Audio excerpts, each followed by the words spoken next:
say property, oh, you can't do property tax, we're not gonna have schools, we're not gonna have police. So in 2019, local governments took in $32 billion in property tax revenue for the whole state. All local governments, $32 billion, every function. Today that number is $60 billion. That's 7 years later, it's gone from $32 billion to $60 billion. Why?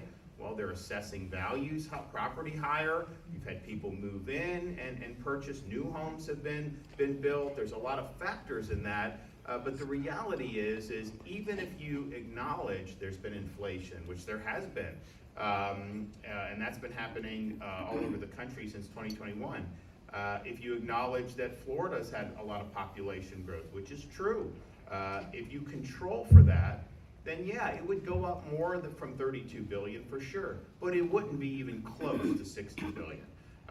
So you could basically do the same things you were doing back in 2019, and instead of 32 billion inflation, population fine, you're talking about 43, 44 billion. Well, where's the rest of that money? Where is that gone? And the question is, do you want that as relief?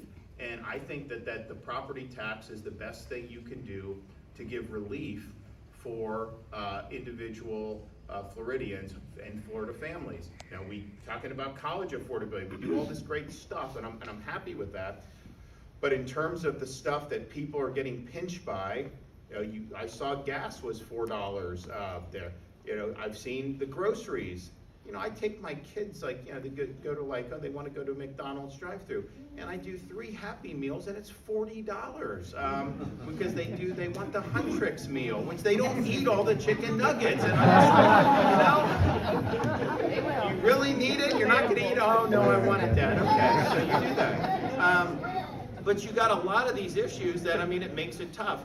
So what do we control? If I could, put those menu prices back to 2019, if I had the ability to do that, I would do it. If the legislature could pass a law, we'd do it. It's just not. But what we can do, what you control as Floridians under your constitution and in conjunction with this process, is you do control the tax, the property tax. And so if you want relief, you're going to have an ability to do relief. Now, I've also said, and I put in my budget, creating a fund to be able to give grants to the locals because what will happen is you do it, that the homestead revenue will obviously go down, so you can do grants to help with that. But what will happen too is the non-homestead revenue will continue to go up because you're going to have Canadians still buying homes. You're going to have, you've got some very wealthy people from South America. They'll buy these massive homes in Coconut Grove down south. Well, okay, they can tax them, fine. You have people that want all these Airbnbs. Central Florida has so many of these Airbnbs. I think some of the whole neighborhoods are like Airbnbs. It's ridiculous.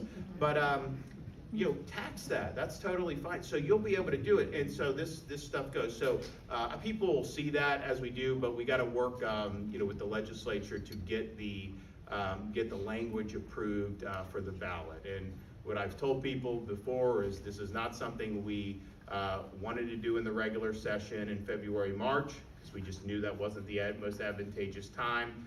And we know that we have until August, so there will be a special session to do the property tax. And my sense would be we'll get there probably on the first try, but if not, there will be more of those sessions until they put something on the ballot. I don't think that they can go back to the voters without having put something on the ballot. Now there's different ways. How do you structure this, that? Fine, you can have those debates, but the reality is I want to see something historic.